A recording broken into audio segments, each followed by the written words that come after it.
The Lord be with you. A reading from the Holy Gospel according to John. Chapter 15, verses 9 to 17.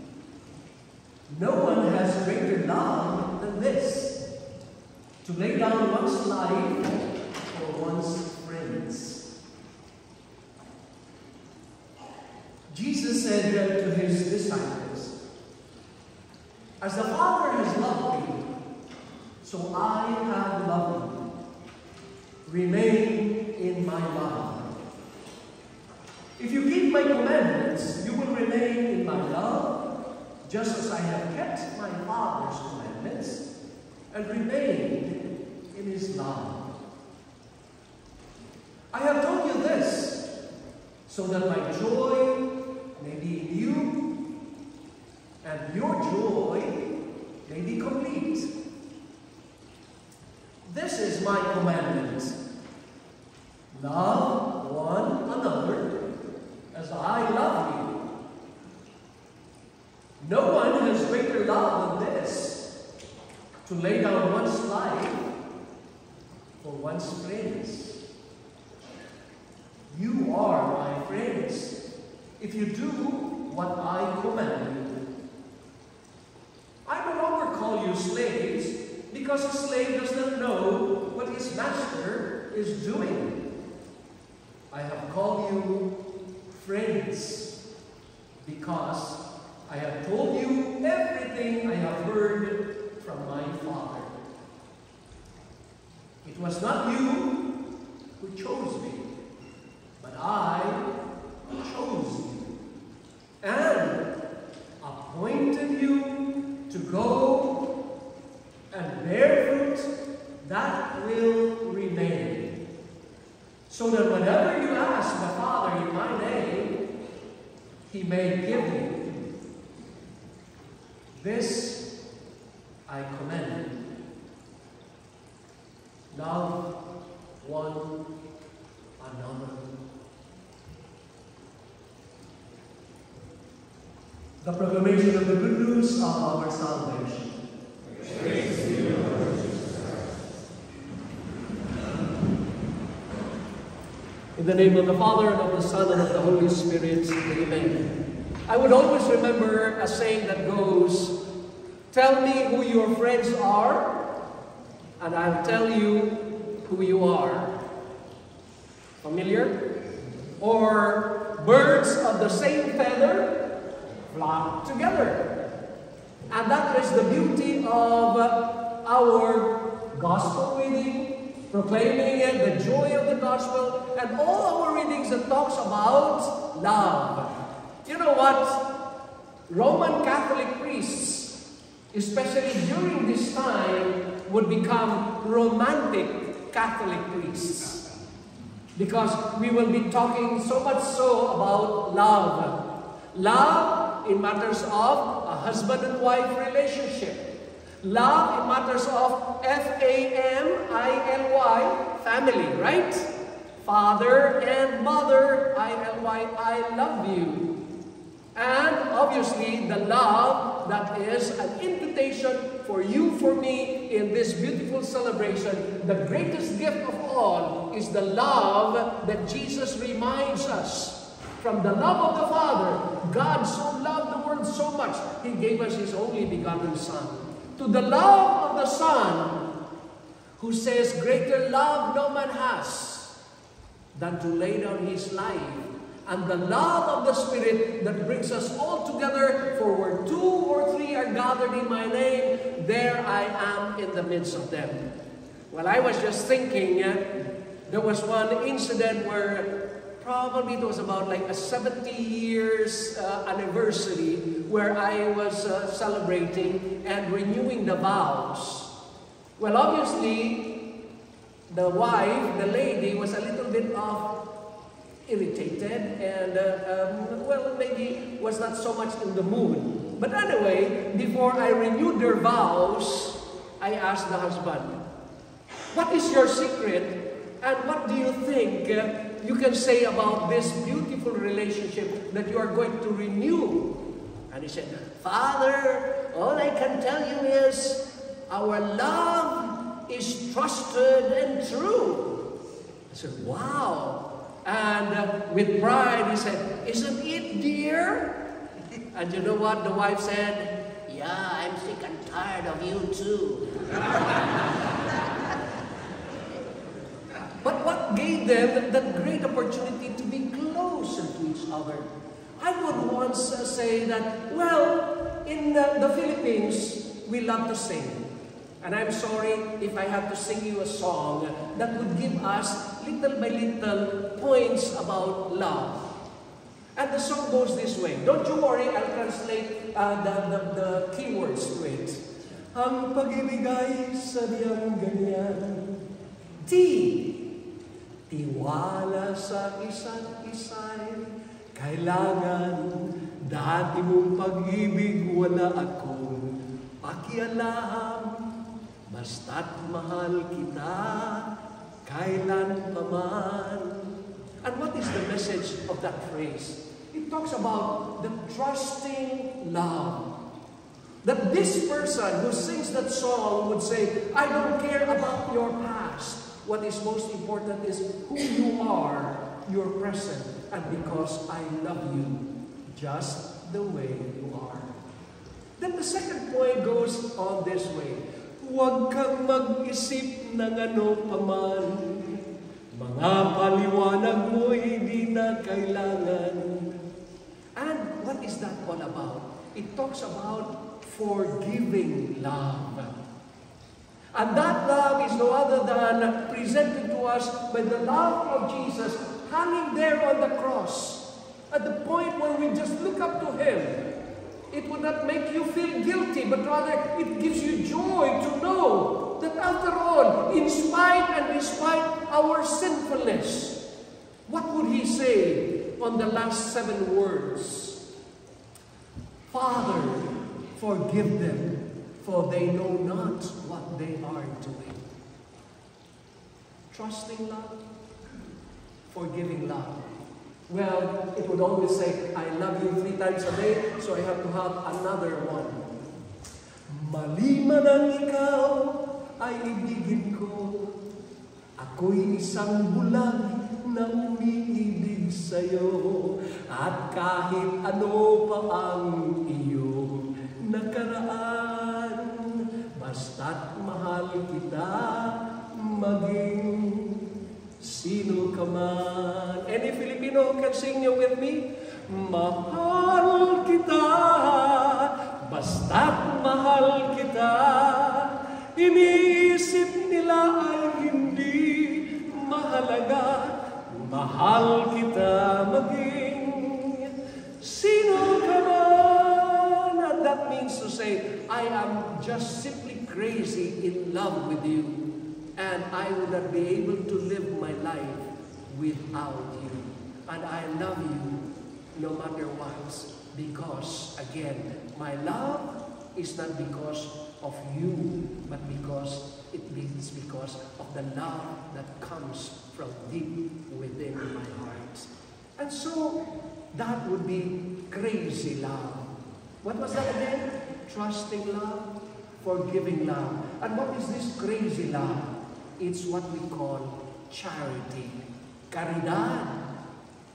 And what is charity after all? This is presented to us, explained by Jesus today. But how would we know about this? What did He say? Well, I call you friends. Number 2, I have not only called you. You did not choose me, but I chose you. So we are called, we are chosen.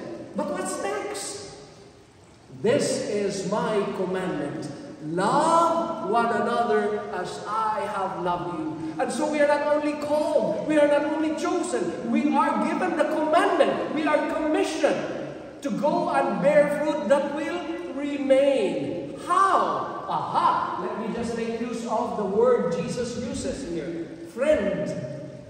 What is in a friend?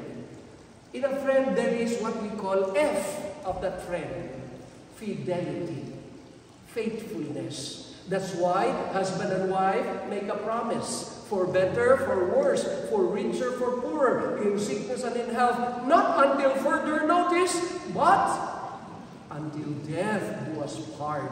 That's fidelity. What's in a friend? There is what we call what? Responsibility. When you respond immediately to what could be good for the other. Most often than not, we can distinguish the mind and the heart. The mind doesn't love. It knows. It is intelligent. But what does the mind do? It only gathers, puts input. But the heart reaches out, pumps out blood, pumps out life. And that is what we call responsibility. Are you a friend? Because if you are a friend, you would be able to, in a friend, identify yourself to the other person. And that's what we call intimacy. And with that joy and gift of identity, identifying oneself in persona of the other person, what happens? What you feel is what I feel. Have you noticed that, husband and wife? The longer you live together, your faces are more or less the same. I just don't know. Why are you smiling? Look at each other, husband and wife. Okay, let's just put that aside. Intimacy is a gift of friendship. And obviously, what's the letter E of a friend? If you are a friend, you are identified and you are able to empathize, to feel what the other feels, to understand. And most of all, the joy of friendship is the joy of evangelization. I just would like to give you one very basic example of evangelization. We have a lot of beggars in the Philippines, and I came to see one beggar, a beggar reaching out for some bread and bringing it back to another beggar. Is that evangelization? No. That's simply giving. But you know what happens? While he was giving bread to the other beggar, he said, I'll show you where we can have bread for the next day. That is evangelization. Are we beggars? Do we do the same? Or if we are able to get something, we keep it for ourselves. We call it patenting, right? We call it a trademark because we have to have it for ourselves. Maybe you call it, I just don't know, in matters of like you're having a song and you will have the royalty, should we say, about that. Correct? But this beggar is a true evangelist, evangelizing, leading another beggar to know where to find food other than sharing them food. What is the letter N? Nexus. It's a Latin word. It's a Greek word. And leads us to the word connection. Are you connected with your wife? Are you connected with your husband? Are you connected with your children? Many of us are very much connected with our gadgets. We love our gadgets more than the gadgets love us. I tell you, and I challenge you. You give more importance to your gadgets. For example, let's just put it this way. You were on the way to church, and you forgot about your cell phone. What do you usually do? Let's get back. I have to get back and have my cell phone with me. Yes or no? But, let's put it this way. You and your wife are about to go to church. And, well, probably your wife is a little bit busy of preparing the face and the dress and the clothes. It was late, and you were already shouting. And you know what? The children are already in the car, and you drove all the way without your wife. And the children said, but Mom's still at home. And what do you usually say? She can drive her way to the church. See? Are you connected? And with that connection, does it come from the connection with the Lord?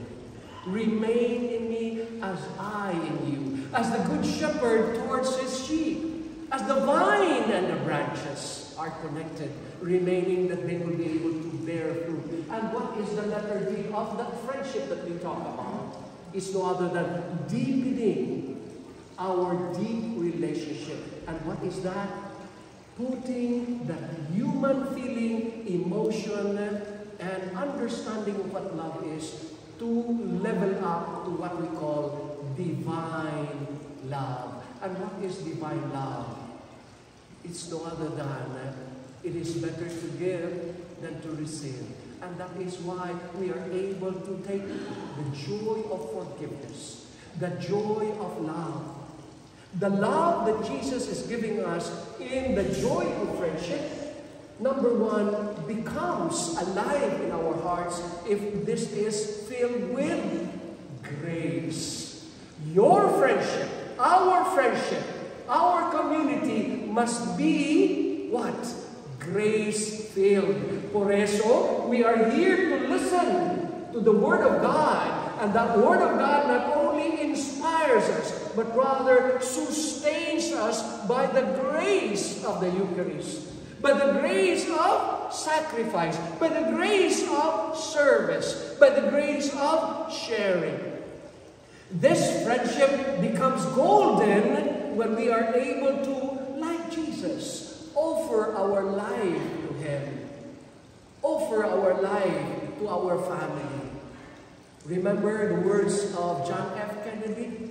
Ask not what your country can give you, but ask yourselves what you can contribute for the good of your country. Now apply that to your family. Apply that to your community. Apply that to your relationship with God. Ask not what God can give you, but what you can contribute to make that relationship. Remember, God loves you as if there's no one else in this world. That's why He gave us the greatest way to save us, no other than Jesus Himself. He loves you so much so that, again, He is willing to give His life for you. And obviously, we will be able to see and appreciate the beauty of friendship if there is the gift and joy of lowliness. What's lowliness in another word? Humility. To be humble. God, even if He was God, He did not deem equality with God. Rather, He humbled Himself, took the form of the flesh, being born in the likeness of man. It's easier said than done, I tell you. It's not that easy to be humble. And I am not humble. Last but not least, obviously, this friendship becomes golden if we allow the Lord Jesus to do something in our life. Lord, give me what you command, and command me what you will. And if there is friendship, once again, we get back to the basics. Remember, He called you. He chose you. He commands you. But today, He will not only inspire you, but He will sustain you of the greatest gift of the Eucharist, the real essence, the message of love. Take it or live it, but just make sure, remain in His love, inasmuch as He remains in you. For if we love one another, God will live in us in perfect love, says the Lord. Let us bow down our heads for a moment and humble ourselves in God's loving presence, whose love never dies, whose love is meant to live forever in this world and in the next life. Jesus, you're the sweetest name of all. Jesus, you always hear me when I fall. Oh, Jesus, you pick me up each time I fall. You're the sweetest name of all.